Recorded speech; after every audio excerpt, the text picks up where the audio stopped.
Hi, I'm Kimberlyn. When you find yourself in need of inspiration or guided introspection, that's what I do. That's why I'm here. Storytime is a virtual meeting space where we gather to connect. This journey of life it's all about connection. And yoga is the practice of building and nurturing authentic connections. By sharing our stories, we share our hearts. We connect more deeply, more intimately with ourselves and each other. So whether it's live and in real time or anytime on your time, we're here to be together. Whether it's related to your practice on the mat or out in the world, to me, it's all yoga. And by that I mean yoga is a way of being in the world. It's all part of living and learning. We're not here to be perfect or perform, but rather to practice. So let me be clear. I'm not here because I have it all figured out. On the contrary, I'm here because I believe that no matter what we've accomplished, what we've endured, life is better when we come together authentically and compassionately to share our stories. Welcome to Storytime. I'm so glad that you are here.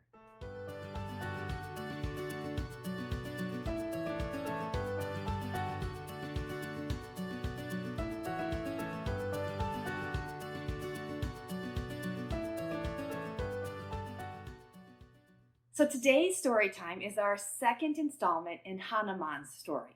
Last month, we discussed his origins and birth. This month, we learn of his loyalty and devotion.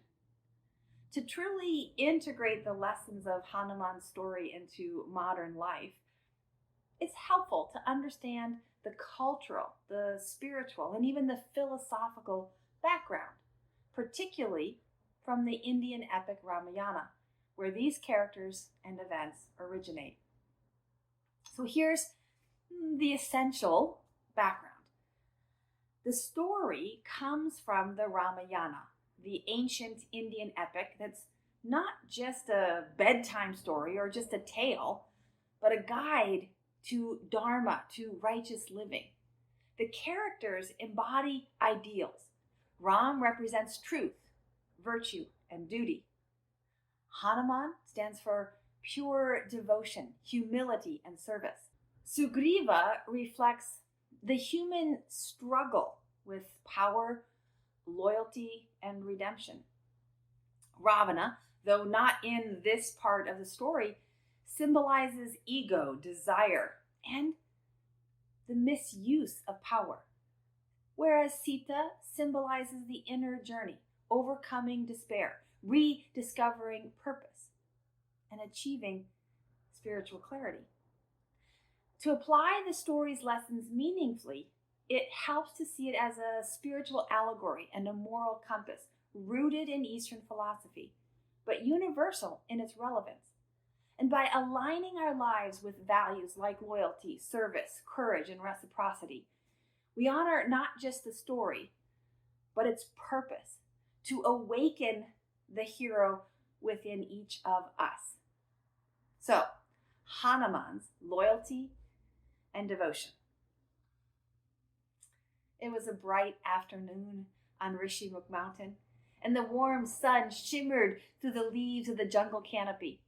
Sugriva, the exiled king of the monkeys, and his minister, Hanuman, were doing just what monkeys love to do, basking in the treetops, lazily grooming one another. Suddenly, they were interrupted by a distant cry, the sound of a woman's voice calling desperately, "Help! Oh, please, help me! Ram! Help me! Ram!" It seemed as if the voice was coming from the heavens. And indeed, when they looked up, they saw a flash of light like a streaking meteor. It was a chariot racing across the clear blue sky. As they watched, a slender arm tossed a small bundle over the side. And then, rustling through the branches, a pouch came hurtling down through the thick canopy of the forest. Hanuman, who was one of the quickest beings on earth or in heaven, caught it just before it hit the ground. When the two monkeys opened the pouch, a handful of beautiful jewelry tumbled out onto the grass. "These must belong to that woman. She was screaming for help," said Sugriva. They looked up at the sky again. The chariot was a mere speck disappearing into the thick clouds on the far horizon. The two monkeys looked at each other, and their bright mood changed to sadness as they considered the poor woman's plight. A few days later, a monkey scout reported to King Sugriva that he had seen two young armed men wandering near a lake. "They must be Vali's men," said Sugriva with an angry flick of his long tail. "My evil brother must have sent them to spy on me." He clenched his fists and continued, "He is not satisfied with stealing my wife and banishing me from my own kingdom." But Hanuman was calmer. "We shouldn't jump to conclusions, O king," said Hanuman. "I will ask them who they are." Hanuman, as you will see, has many amazing powers. He could change his form to whatever he liked, and he could even make himself invisible. So no one saw him as he soared above the treetops. When he reached the two men, he appeared before them as a young mendicant, which is a religious beggar. Though the men were dressed in simple orange robes, they glowed with an inner strength. Hanuman knew at once they could not be Vali's spies. "Good sirs, with your grace and strength, you look as though you could rule the world. Why do you wander in these deep and difficult woods? Please tell me who you are," said Hanuman politely. "I am Ram. This is my younger brother Lakshman. King Dasaratha, the late ruler of Ayodhya, was our father. My beloved Sita is missing. We are looking everywhere for her." As Ram spoke, he stared intently at the gold earring that Hanuman wore. Hanuman had worn this earring since birth, but no one had ever seen it until now. In fact, when Hanuman was a little baby, Lord Brahma had said to him, "This earring will be invisible to all except Lord Vishnu. Born on earth as Ram, only he will be able to see it. This is how you will recognize each other. All the magical powers I've given you will help you serve Ram." Hanuman recalled those words and smiled. "Lord Ram, I am Hanuman." He took on his original appearance, that of a monkey, and spoke again, his eyes brimming with joy. "Climb onto my shoulders, and I will take you both to Sugriva."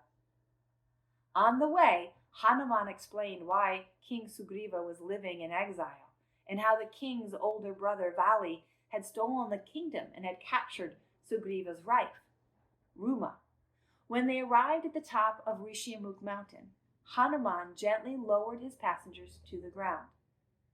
"King Sugriva, I have brought Ram and his brother Lakshman. Ram's wife Sita is missing, and they are searching for her," he said. "Welcome," said Sugriva. "You are my guests and friends. We have something that might help you." So Sugriva asked Hanuman to bring the jewelry pouch. When Ram opened it, he bowed his head and then held the pouch to his lips. For a moment, he seemed unable to speak, and then he cried, "Sita, my beloved Sita, where are you?" "Grieve no more, my friend," said Sugriva. "Your Sita threw this from a chariot we saw flying south. I will have the entire earth searched for her. We will find her safe, I swear." Ram looked up, "And in return, I will help you win back your kingdom and your wife Ruma. I know all about Vali, he said. He shall rule no more. Ram kept his promise right away by slaying the arrogant Vali. Sugriva and Ruma were reunited, and Lakshman held a coronation ceremony for Sugriva. The whole monkey kingdom rejoiced to have their true king back. Sugriva was very happy, so happy, in fact, that he forgot all about his promise to Ram. Ram was patient with the lengthy celebrations, for he understood how Sugriva had suffered. But he missed Sita and grew anxious. The summer and then the rainy season came and went, and a chill settled over the land. Finally, Ram could wait no longer. Early one morning, he asked Lakshman to remind Sugriva of his promise. Lakshman, who had also grown impatient with the passing months, was more than happy to help. I shall go right now, my lord, he said. With a few long strides, a furious Lakshman arrived at the door of King Sugriva's palace. Hanuman saw him approach and ran to alert the Monkey King. Sugriva, it is time to get up, quick! Hanuman shook the sleepy king's shoulder. Wake up, get to your feet, and keep your promise. Help Ram as he has helped you, he said. Sugriva blinked and rubbed his eyes. Hanuman is right, as always, he thought. He ran out the door and bumped right into Lakshman, who stood on the doorstep, seething with anger. Glaring at Sugriva, he bellowed, How dare you forget your promise to my brother? Forgive me, please. I will organize a search right away, Sugriva pleaded. Please, forgive me. Now, do it, hissed Lakshman. You must not disappoint my brother again. Very relieved to be forgiven, Sugriva called for his generals and sent them off in all directions, each with a huge contingent of animal soldiers. Look for Sita everywhere you think she could be. Look for Sita everywhere you think she could never be.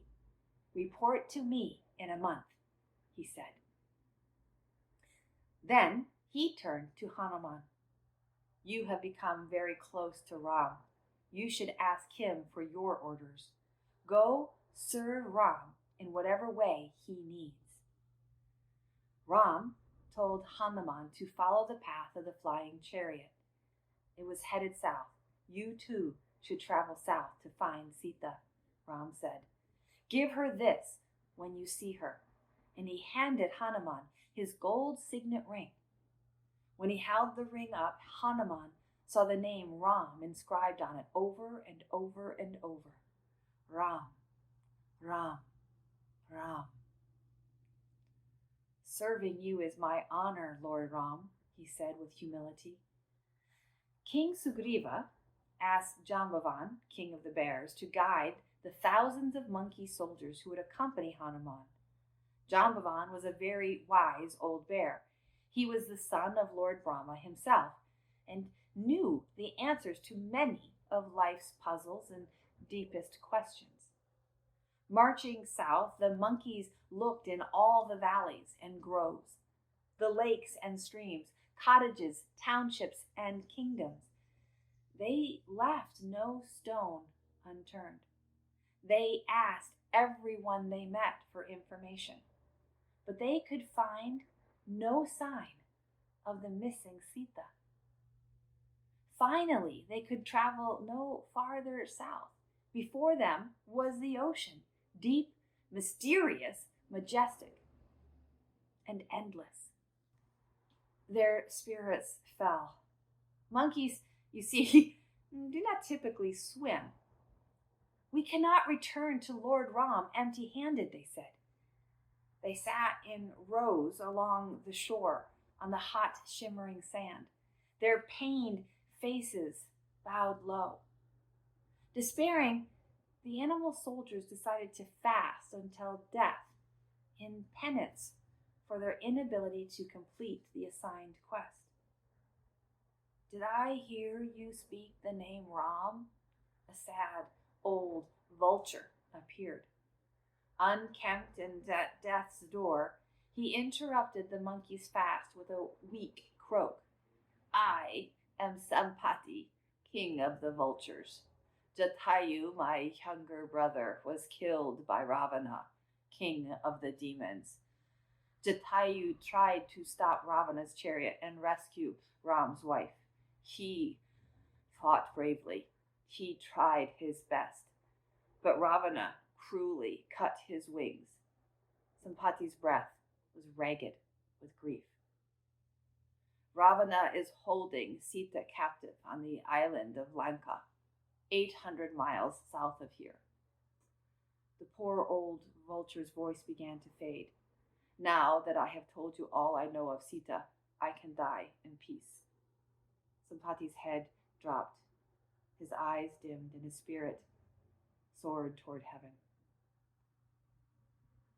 The monkeys were happy to hear that Sita was alive, but they still had no idea how to reach her. Some of the younger, less experienced monkeys suggested, maybe we can just jump to the island. But no one took them seriously.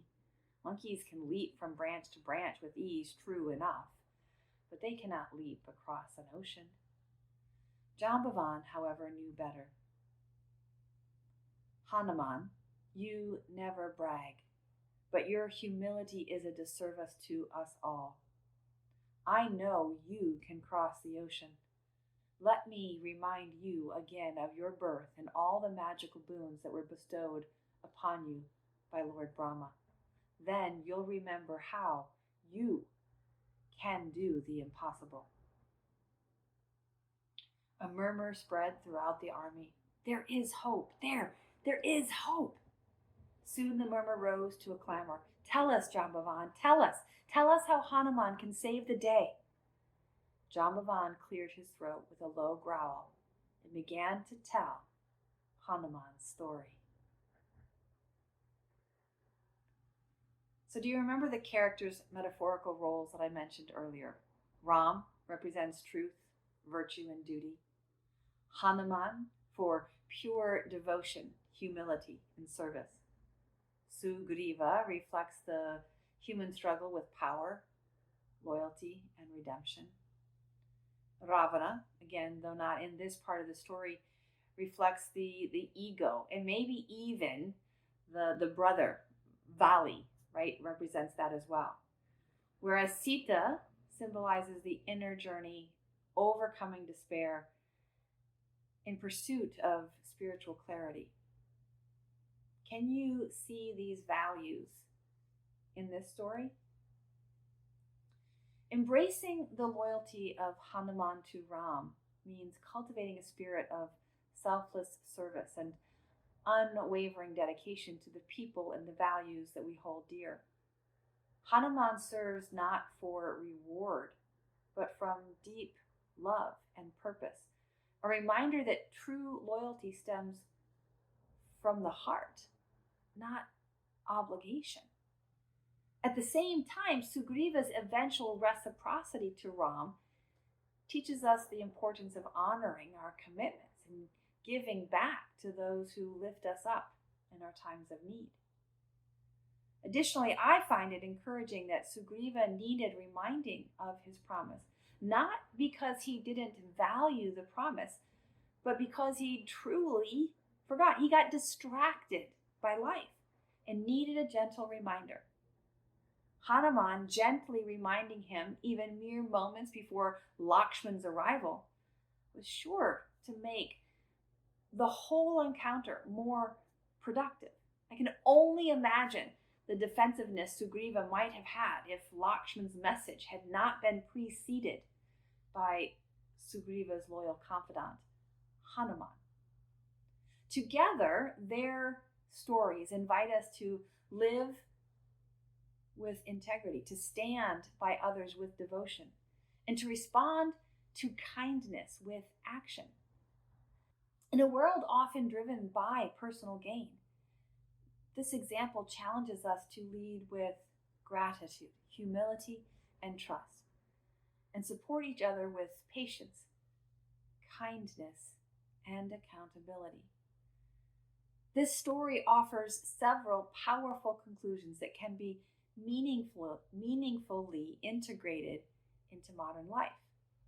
For example, Ram grieves, then acts. Hanuman serves with purpose, not ego. Perhaps each character in their own right reflects this next lesson, to honor our commitments, even when it's inconvenient. And number 4, I really value, as I think it is undervalued in today's world, the value of reciprocity and mutual upliftment, not as quid pro quo, but a true exchange of support. And lastly, maybe the hardest to embrace, at least for me, is to believe in the impossible with the right support.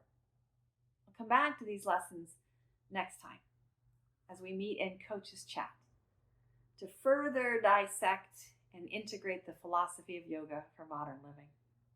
So for now, this story invites us to live with devotion, integrity, courage, and gratitude.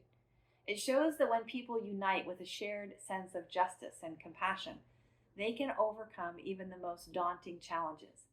An inspiring message for individuals, for our teams, and for our society as a whole.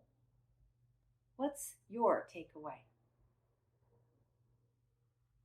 I share these stories to expand our mind and our hearts, to grow in authentic alignment, to help us move freely through the tasks, the burdens, the seasons of our life. Every day is an invitation to begin again in greater intention and alignment. Every day is an opportunity to know ourselves better through practice and study. Connection is key to receiving and benefiting from that invitation. That is my invitation to you. Let's connect. I want to support you in living your yoga in ease, in alignment. So whether you visit us in person or online for a one-on-one or a group experience, I want to meet you in the practice. I want to support you in living your life's work. So let us close with a blessing. May you breathe deeply, move freely. May you labor lovingly, so you may live vibrantly, intimately with prana, and aligned with your authentic, beautiful, true self. May you be well. Namaste.